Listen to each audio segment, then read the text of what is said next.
Hello, everyone, and we welcome you into our Sunday morning roundtable discussion. Today is Sunday, February 9th, 2020. We are recording from the Plainfield Christian Science Church Independent, Plainfield, New Jersey, and we're so glad you could join us today. We will start with our morning prayer. A statement by Mrs. Eddy on page 224 of the Blue Book. Oh, may the light that is never dim so encompass you that no night is there. May his angels hold thee in their power, and songs of science be heard in the intuitions of thought, till your life is in tune with the rhythm of God. Thank you. And our watching point for the week. Watch number 461. Watch lest you accept the suggestion that there is an impersonal power apart from God operating personally that can thwart the mighty action of good. It is such an abnormal and impossible claim. It is such an insult to God that we should find it easy to deny and silence it. In the early days of science, this claim manifested itself in the malpractice of renegade students attempting to thwart the work of Mrs. Eddy and her students. Later, she directed her students to meet this claim impersonally, stating that the time had passed in which to handle it personally. Once she said, quote, "Handle the thought of reversal. You can do it. Is there a devil that can reverse God's government? No." End quote. Thank you. Okay, comments on that?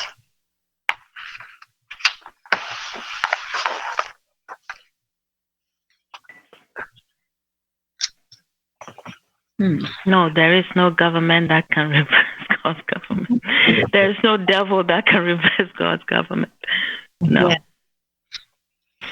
But isn't that what we see so often in, like we see in organizations that start out well, and then someone tries to control, make rules to protect people from their own selves. They personalize the evil. So they make a rule or a regulation so that people can't do what they thought got them into the trouble.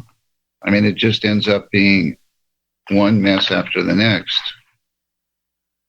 When you personalize anything, personalize good or personalize error. And personalizing evil, I mean, we do it unconsciously. It comes so naturally, right? You get angry at somebody for doing something. Well, wait a minute. What's that all about? Never let the sun set on your anger. Well, and I think early on, before Mrs. Eddy discovered this truth, they would work. There were all these people working against her, and she would mention names, and that is personalizing the error, and that's why she is saying not to do that. Error is neither person, place, nor thing.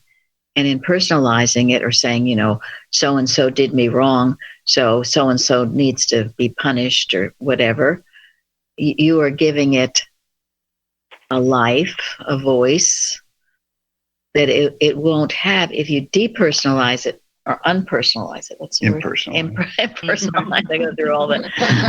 Anyway, impersonalize it. So if someone has done you wrong, or so it would seem, you realize that it is animal magnetism, which is a belief in a power apart from God, and that Mrs. Eddy says in loving your neighbor as yourself, loving your enemies, that article, Loving Your Enemies, she says when you impersonalize it, God will take care of it. If something seems to have done you wrong, so to speak, God's law of justice, you can know this, God's law of divine justice is in full and complete operation. And we also say the wicked shall not go unpunished. But we don't have to name the wicked. The wicked is just error. And it will go punished. It will be punished because error will punish itself. But that's impersonalizing it. And it has to be done. Otherwise, you're making it into a big bugaboo and it will trip you up. Does anyone have any questions on that? Well, and that's why Mrs. Eddy says the design of love is to reform the sinner. And that's why the sinner is punished. It's that simple. And sin punishes itself. Sin will punish itself. And so, this is true in our watches and everything that we do. We keep it as impersonal as possible and know that God is working. And yes, error will destroy itself. And we just need to know this.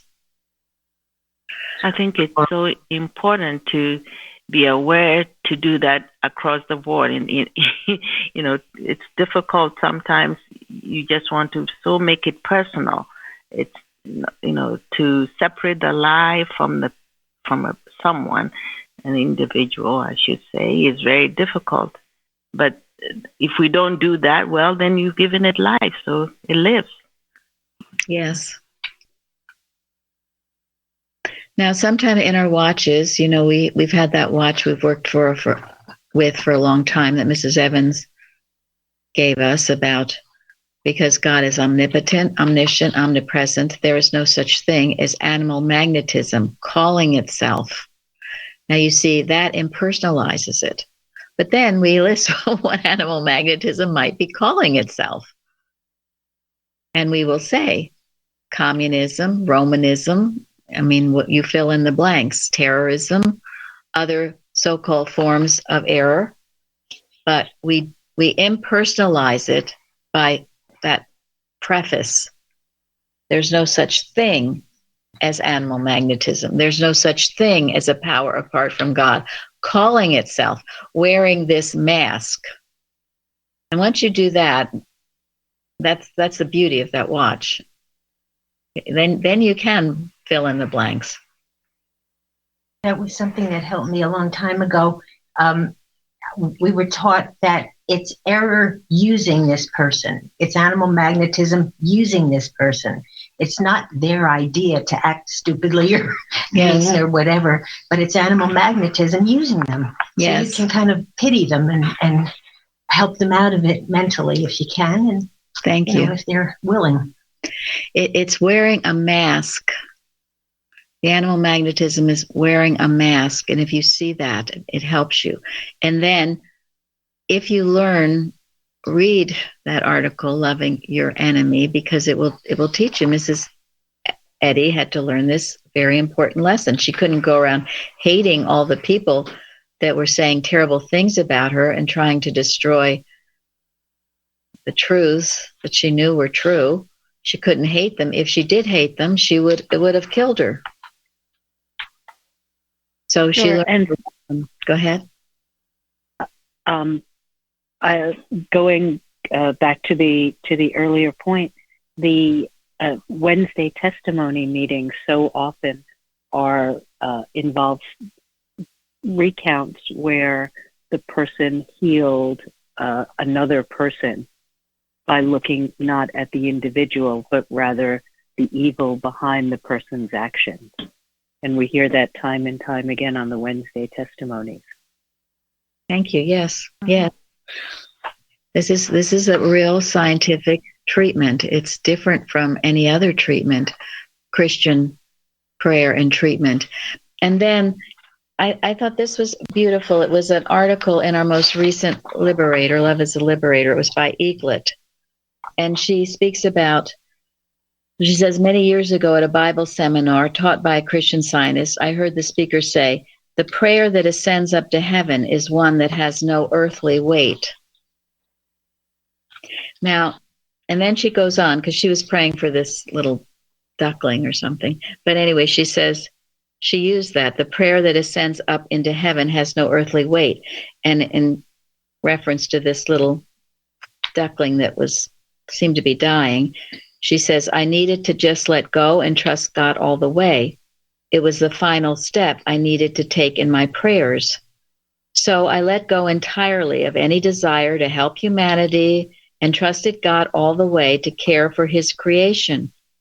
After all, God is all, and disease, etc., has no cause, no history, no power, and no ability to attach itself either to life or to my thought. All these false claims asked is to be believed. Time to let go entirely of the belief that something outside of God's power and allness could have existence or have happened. Time to throw thought entirely on the right side and adjust the balance to the side of God. And so I let go entirely.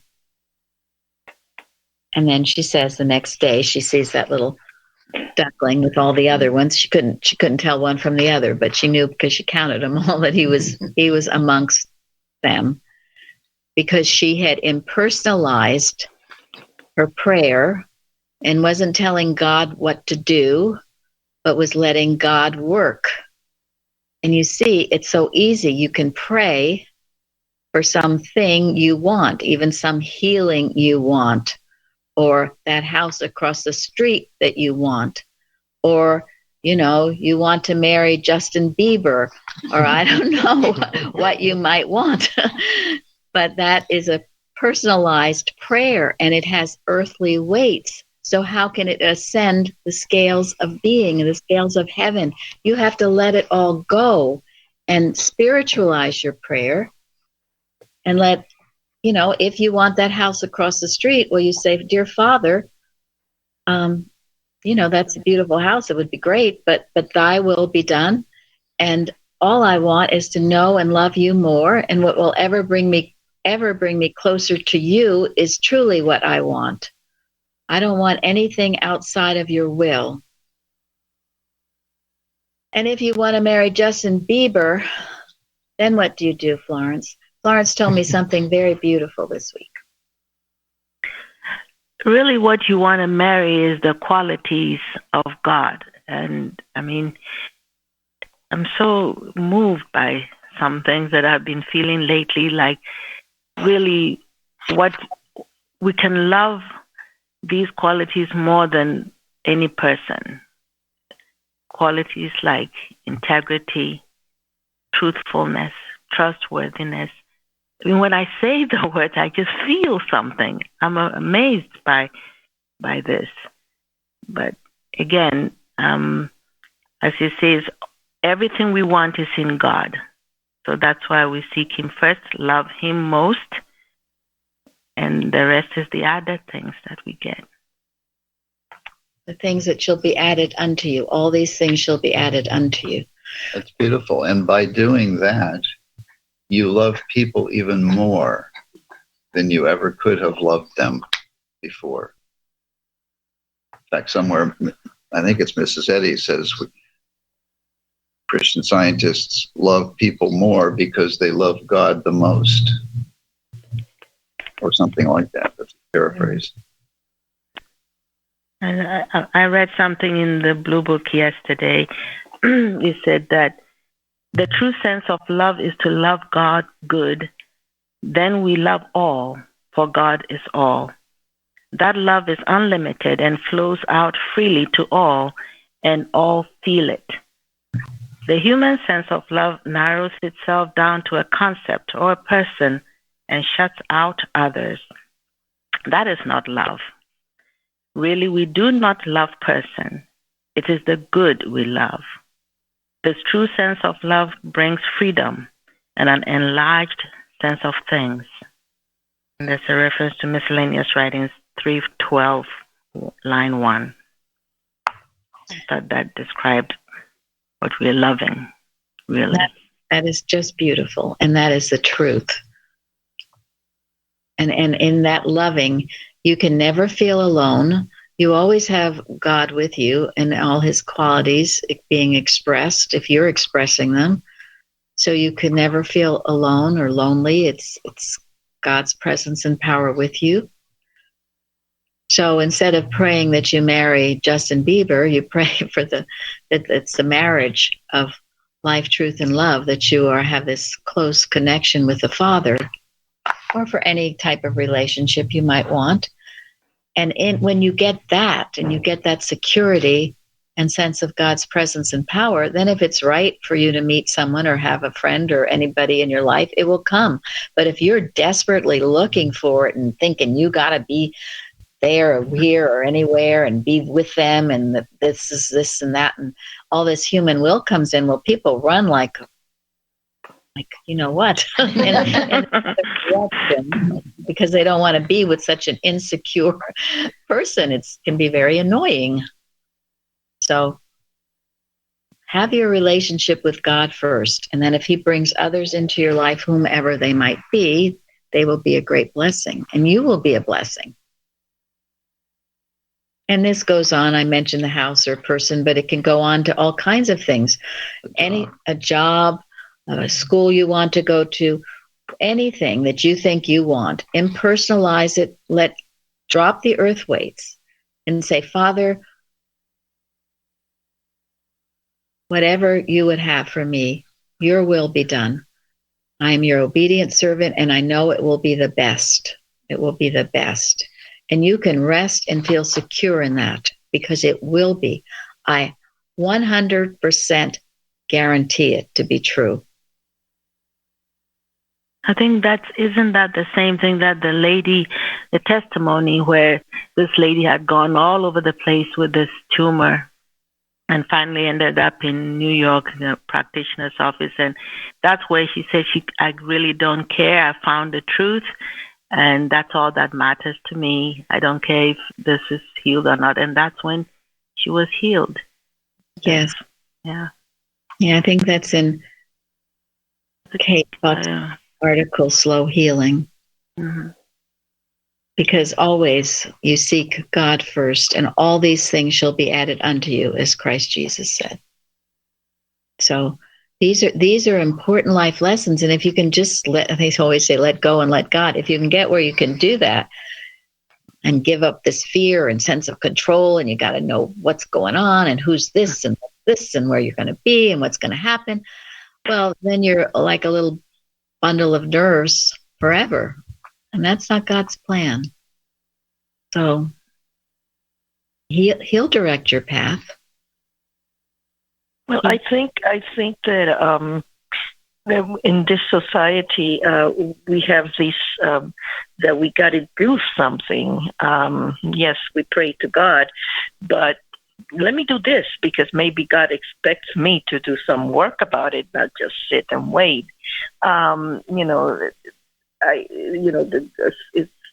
It's very geared to goal setting, or I'm going to accomplish this. And this starts very early, even as kids.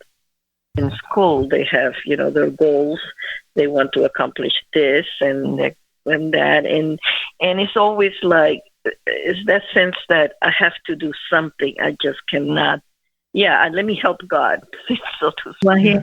Well, and that is very true. And sometimes, yes, we are required to do things. And that's maybe the tricky part, because just to sit in your prayer chair, as we've talked about, that's not always it either.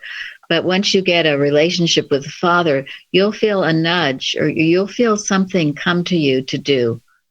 You can't just wave this magic wand and expect everything to happen. So it is the right balance.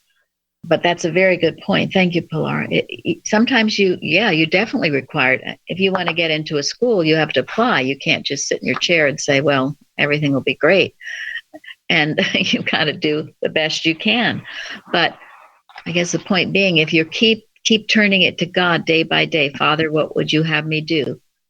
He will make your path plain. The Bible promises that. And the key here is your own state of thought. In other words, you can't just fly off the handle and be willful about doing things. What you do, you should feel as though you're being sent. Uh-huh. You should feel that God is directing you. And that is why you always have to be in a prayerful state of thought first to receive the direction from God. Because if you're receiving direction from somewhere else other than God, it's not going to have a happy ending. Yeah, Parthens wrote a beautiful article on being sent. It's on our website. Did you want to say something, Shardy? Yeah, I love what Mrs. Eddy did, and we're taught from the Carpenters that she would pray and then she'd go forward, but if she found out it wasn't right, she'd do a 180. Yeah, thank you. And she wasn't afraid to do it. Yes, that's the humility. You take the best step at the time and then just go forward, and God opens the way. But this is a daily working it out. You can't plan your whole life ahead. What is God telling you to do today? And sometimes different things come up. Things maybe you don't even expect will come up. And then you'll be at the right place at the right time, talking to the right person. And only God could have done that. Always be willing to do what he wants you to do. Always willing to do that. Yes, thank you. So our lesson subject today is spirit. Golden text, Job. The Spirit of God hath made me, and the breath of the Almighty hath given me life. Now, I was astounded because when I read this lesson, it just goes, and Florence wrote this, thank you. Anyway, there's so many things that Spirit does for us. And this is the first one. It gives us life with a capital L. So that means your parents didn't give you life. God gives you life. And it might seem like your parents have given you life, and maybe they have been an instrument in what seems to be that. But ultimately, it is always God that gives you life. And it goes on about whither shall I go from thy spirit, or whither shall I go from thy presence? Hey, you can never get away from God, Spirit. You can make your bed in hell, but he's there. Don't forget. All you have to do is cry out to him. You can't get away from Spirit. And then to know that you dwell in him. And dwelling means making your home to dwell. He that dwelleth in the secret place of the Most High shall abide under the shadow of the Almighty. Psalm 91. He's your dwelling place. Make sure your home is a dwelling place for God. Make sure your body is a dwelling place for God. We're told your body is the temple of the living God. So do you care for it? Are you respectful of it and do the best you can to, have normal, right activity? You don't either overeat or undereat or over-exercise or under-exercise or whatever. You just, again, this is following the Father to keep it. I always think of Christ Jesus. I mean, he walked and walked. He must have walked, 10, 20, 30 miles a day. Sometimes we figure out how far he walked. But he kept active. He ate reasonably. So it's a dwelling place, the temple of the living God. Respect it. And abusing it is, trashing it, junk food, drugs, cigarettes, other ways that you abuse the temple of the living God. Not thinking right thoughts about it, negative thinking. Negative thinking, malpracticing on it, worrying about it, studying it, endless. Making a god of it. What's that? Yeah, making a god of it. Making a god out of it, instead of the one God. And basically, the less you think of it, the better. And remember, too, it is spirit. It is spiritual. You don't have two bodies. A material one we're going to trash, and a spiritual one that maybe we get glimpses of. There's the one body. Your body is the embodiment of right thinking. Therefore, yes, as Linda said, that you think the right thoughts about it. Keep it working properly. I love what you said recently about God being your personal trainer. Oh, right. Just like the other day, you can't fire him. You can't. He's going to He is. He is. And you can say, not listening. But No, he's a jealous God. He doesn't want anybody else in there.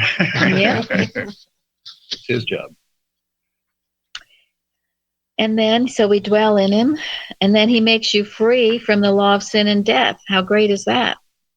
Spirit, the law of spirit, the law of life of Christ Jesus, the law of all the human theories. Well, that's going to cook you. Not in a nice way. And then to be carnally minded is death, yep. And then, but to be spiritually minded is life and peace. And the carnal mind, what is the carnal mind? Jealousy, lust, depression, hatred, all of the negative things. If you think those thoughts, you will be miserable. Period. Nothing we can do about it until you stop. It's a penalty. Got to get out of that. Start thinking the thoughts of peace and love, joy. And then the one I spoke to on Wednesday night, which is my all-time favorite. But if the spirit of him that raised up Jesus from the dead dwell in you, he that raised up Christ from the dead shall also quicken your mortal body by his spirit that dwelleth in you. That same spirit that dwelled in Christ Jesus, that healed all those people, that raised him from the dead, that same spirit dwells within you. If you pay attention to it, and it is a spirit of God, but you can't just shove it aside or not listen to it because you're so depressed over all your troubles.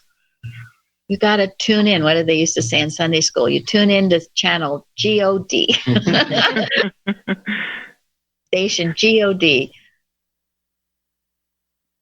And then it was very sweet because, well, I looked up that word quicken, as I said, to make alive.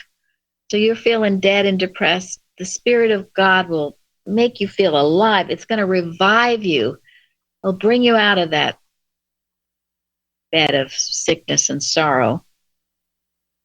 And then to cheer and to refresh by new supplies of comfort and grace.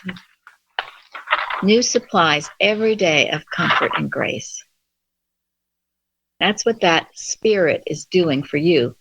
And then it was very sweet. Our friend Frank in Canada, he sent me, because he's German, and he was pondering about the word quicken. And he said one translation is, now listen to this. German. Yes, the German translation. Beflugen. How is that, Uta? I practiced. Beflugen.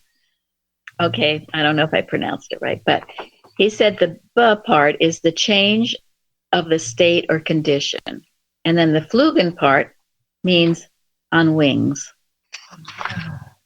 And he thought that was so beautiful, and it is beautiful. Your condition, whatever it is, how miserable you are, your body is sick, your mind is sad, whatever it is, the Spirit can change that condition with wings. Fly you up above it. So, is Uta trying to say something? Wait a minute, Uta. Verfliegen. Oh, say it again. Verfliegen. Okay, thank you. We have a bona fide German. German was actually in Hamburg. Flying away. Thank you. Having wings and flying away. Thank you. Right. Welcome. Okay. So that is wonderful. And then it just goes on. And for many as that are led by the Spirit of God, who are you if you're led by the Spirit of God? Son of God. You're the sons of God. And children of God. And then if you're sons and children of God, then what are you? Brothers and sisters. Yeah. Heirs. Yes. You Heirs. inherit all that God. You have the right to all that God is. What a privilege. I remember when I first came here, one of the first few lessons had that on it, and I just thought it's going to be a while till I can really think that about myself. Well, and that's why, I love to tell people they are the son of the king with a capital K, or the daughter of the king, because that's who you are. And as that story we were told years ago about the little boy who was the son of an actual king, and then the gypsies took him away, and he didn't know his divine inheritance, and he lived a sad and terrible life. But then the king's men came and found him, and he was restored to the kingdom. And he was the heir of the king, and all good was his by divine right. So it is with us. We are born daughters and sons of the king, and yet mortal mind tells us we're just a bunch of garbage. Born into sin, we're going to die out of it. And that's the gypsy that tries to tell you the lie, that you're not the heir of God. It's mortal beliefs. That's what enslaves us, if we buy it. Yes. And so, yes, heirs, that means your inheritance. Don't accept any inheritance because, you think your mother or father or grandparents or whatever had some problem. You're going to have it. That denies the fact that God has given you life. That's why we always go back to God is the creator of everybody, including your parents and grandparents and you and everybody. Your ancestries, the beautiful, the good, and the pure, Mrs. Eddy says. And so then it goes really to what Will says, that we're all brothers and sisters. And that goes into the fellowship of us all. And Joanne wrote about that on the forum, the fellowship she feels with all of us here. And it's true. We are brothers and sisters in Christ. There's a camaraderie. We're a family. And then, of course, where the Spirit of the Lord is what? There is liberty. Liberty. Yay. Freedom. Yay. Nothing's worse than having our freedom. That's why our country, that's why everyone wants to move here. We've got freedom, and maybe we aren't a perfect people, and maybe we didn't do everything perfect, but we have the right ideal that we aspire to. Yes.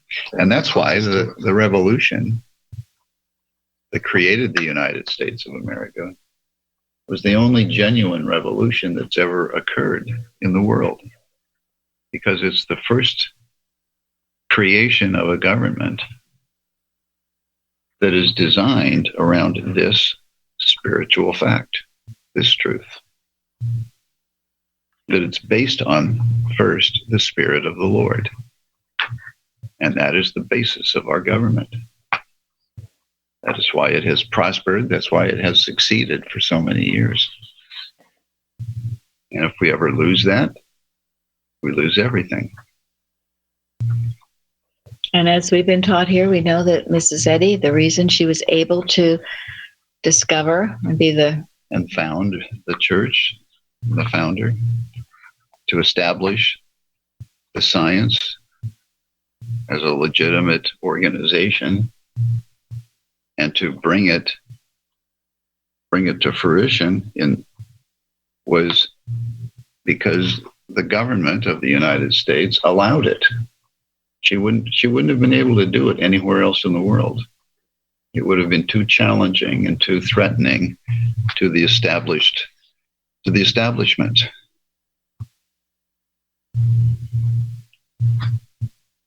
And as we know, Christian Science really is not a religion, so-called. It is the laws and the rules of the universe. And that frees it up too, because anyone anywhere can, and they do. There are many people who don't even know anything about Christian Science, but in their obedience to the Sermon on the Mount, the 10 Commandments, the biblical principles, they find great freedom and joy in life. That's that's one thing I love about the impersonal, how we're taught to pray and watch impersonally here, is that we are not telling anyone personally that they're going to hell. We're telling them you're in hell, but you can be helped out of it. So, how wonderful is that? Yes. Nobody else does that. That's very true. It's such freedom. Wow.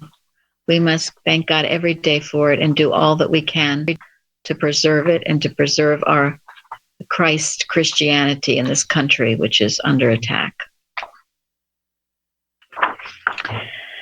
And Parthens wrote beautifully about we all with open face, beholding as in a glass the glory of the Lord, are changed into the same image from glory to glory, even as by the Spirit of the Lord. There we are again, Florence. She just kept turning us back to the Spirit everywhere. So we become the image of God as we model that. And maybe I'll have... And what does it mean to have an open face? You can read what you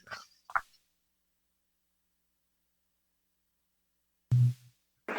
Well, Parthens says that we all with open face, beholding as in a glass the glory of the Lord, are changed into the same image from glory to glory, even as by the Spirit of the Lord. In context, to behold is to be and to hold, holding my spiritual gaze upon the one beside whom there is none else, my first love, in a state of continual present tense beingness.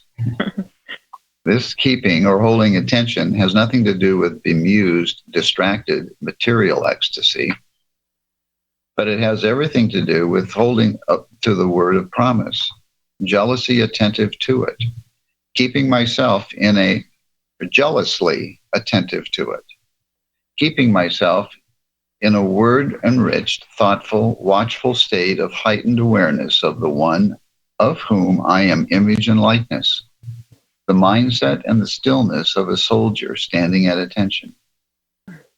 Before I was afflicted, I went astray, but now I have kept thy word, end quote. This also means keeping myself in a state of stern resolve to keep pace with highest purpose. And, quote, we all with open face, beholding, are changed into that which we behold. With open face means discarding the veil of mortal mindedness, being open to receive heavenly instruction, open to change, yielded to spirit as clay is to the potter.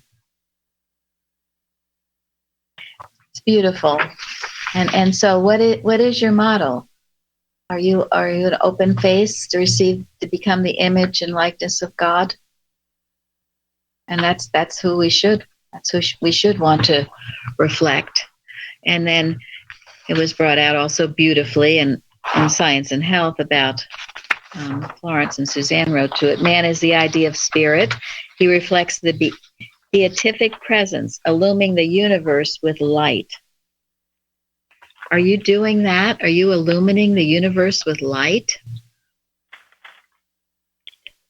That's what we are when we are God's reflection. Did you want to say anything to that, Florence? No, not more. No. No. Okay.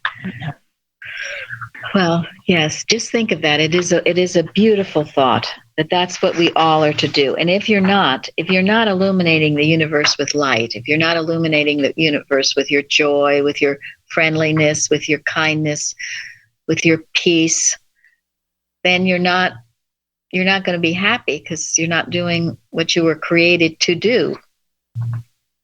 You got to switch gears, get into being and doing what you were created to do. Open your face. Open your face. Yes. Well, think about it. I mean, you've got to be a clear transparency. You've got to see things correctly. You've got to have a humble heart. And that way, your spiritual sense works. Because it's your spiritual sense that receives everything that there is to receive from God. Because if you close up your heart, if you close up your face, your spiritual sense doesn't work. You get stuck on the material sense, and you've closed the door. So open the door. Yeah, go ahead. Yeah, I think what we are beholding should mean so much to us that we commit to doing it. I think that's the sense I get from it. Thank you very much. Yes. He said, he quotes Mrs. Eddy, that stern resolve. You have to be stern with yourself. You can't be drifting here and there and okay, I'll behold the image and think about spirit for a while, but for the rest of the day I'm going to be miserable. You got to have a stern resolve. Be strict with yourself. I like that idea of a soldier at attention too. Like you just waited for your Thank you. Yeah. And that's in contrast to being open-minded, where you're willing to listen to anything and anybody, give them the benefit of the doubt. That's the human mind in full bloom. You can get very mixed up. Which leads you to nowhere. And then I love what Linda wrote, Science and Health. Emerge gently from matter into spirit. Think not to thwart the spiritual ultimate of all things, but come naturally into spirit through better health and morals and as the result of spiritual growth. Mary Baker Eddy, Science and Health. So that word emerge, I never knew that definition. Go ahead. I love the definition. To rise out of, that is, emerging from the deep, to reappear after being eclipsed, to rise out of a state of depression or obscurity, to rise into view as to emerge from poverty or obscurity, to emerge from the gloom of despondency. That's beautiful. Emerge from all, to come out. Again, that's that word that Frank gave us, Laflugen or whatever. I don't say it like that. But yeah, to escape, to come out of that condition of thought. And that is not your original condition. Your original condition is one of joy and perfection. That's why Christ Jesus said we have to become as little children before we can enter the kingdom of heaven. You think of a little child, how happy and free and innocent they are. That's what we have to imbibe in us. Not to be childish, but childlike. And so then when you get into all of this troubles, God gives you the capacity to emerge, and we can emerge gently day by day, little by little, you come out of it. Was there anything more, Linda? No, just what you said, that it's the daily changing. That I think in the Boston model, it seemed like you would sit in your prayer chair and say all these absolutes, and it's like you're trying to thwart it. And you're not even. But I love that the most beautiful thing to me that I've gotten here, I think of it as like a child who's learning to, they roll over, then they rock on their hands and knees, and then they might crawl and they sit up, and it's like little steps and they build, and every step builds on the other. And it was so wonderful to come here, and it was okay to feel like you're starting over in some sense because it felt so strengthening and made so much sense to take us precept upon precept. And yes, it's so amazing. And when you think of a little child when they're learning to walk, I think it would be interesting to count how many times they fall before they learn. Countless times. Countless. And we have this little video of Abby when she was learning how to stand. And she would stand up and she would just shriek with joy. She was just, wow! She was so happy she was standing. And then she'd flop down, and then she'd do it again, and she'd do it again, and she'd do it again. Now, how many times do we feel we flop and we fail? Do we get up like that? No. No. Anybody was watching, heaven forbid, this is a big shame. It's just horrible. Oh my gosh, I didn't do what I should. I wasn't good enough. Everybody was better than me. Look at me. I'm adopt that. as a little child, get up again, and then get up again, and then get up again, and then get up again, and then get up again, and then get up again. And guess what? You'll learn to walk, or you'll learn to do whatever it was you thought you couldn't do. You will emerge. You will beflugen and flagen. You will find wings. You will find wings that will rise you up out of any condition. I don't care what it is, or what they've told you, or what the doctors have said, or what anybody has told you, what authority has told you.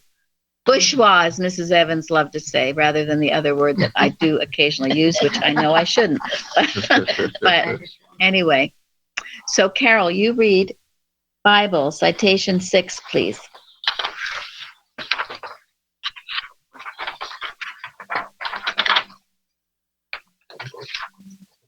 And Jesus went about all Galilee, teaching in their synagogues and preaching the gospel of the kingdom, and healing all manner of sickness and all manner of disease among the people. And his fame went throughout all Syria. They brought unto him all sick people that were taken with divers diseases and torments, and those which were possessed with devils, and those which were lunatic, and those that had the palsy, and he healed them. Okay, 7. And great multitudes came unto him, having with them those that were lame, blind, dumb, maimed, and many others, and cast them down at Jesus' feet, and he healed them. So guess what? Is there anything in there that's not listed? Do you have any of those troubles? My point being, they're all healable. Again, it doesn't matter what the doctors say, the hospitals say. I mean, what if you told a little child, oops, you fell down, you're never getting up again. That's it, buddy. That's it. You're going to have to crawl the rest of your life. Of course not. God never said that. So all of these things, when I was listening to the audio of this lesson this week, and I heard all of these things, and he healed them, and he healed them. I said, this is wonderful. And this is the Spirit. It is the Spirit that quickeneth. The flesh profiteth nothing. So think of this. I think this lesson is, what is it, like the prism of Spirit, all the facets, the beautiful colors of Spirit, what it does. And this is just the one synonym of God. All those things it'll do for you. But how much do you love it, and how much do you listen to it and are grateful for it? And live in it. If we live in the Spirit, isn't that a song that our quartet sings? If we live in the Spirit. So now, well, and I can go on with all the Spirit. Our identity is the reflection of Spirit. There we go. Identity. And also, Spirit gives us you everlasting life. You're not going to die. It's impossible.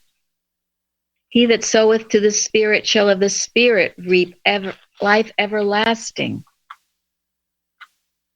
All these wonderful things that the Spirit does. So we are going to end on something that Melissa, this is Melissa. Now we have a Melissa in Connecticut, and we have a Melissa in Australia. The Melissa in Australia sent me the PDF for the most recent banner. And the banner is Andrew Hartsook, a newsletter for Christian Scientists. He updates us on what's going on in the Christian Science movement, or what isn't going on. Anyway, this one, oh my, he should be given some kind of a badge of courage or something, because he has I don't know how many years he's done this, reported on what's going on. 33. Wow. Well, anyone who wants the PDF of this, I can send it to you. I already did send it to some people. He's telling you the atrocities that went on, and also he's offering solutions. We worked through it when they tried to excommunicate us, and they did excommunicate us and all that they did, and we've come out on the other side, and it's wonderful, and we're happy as can be.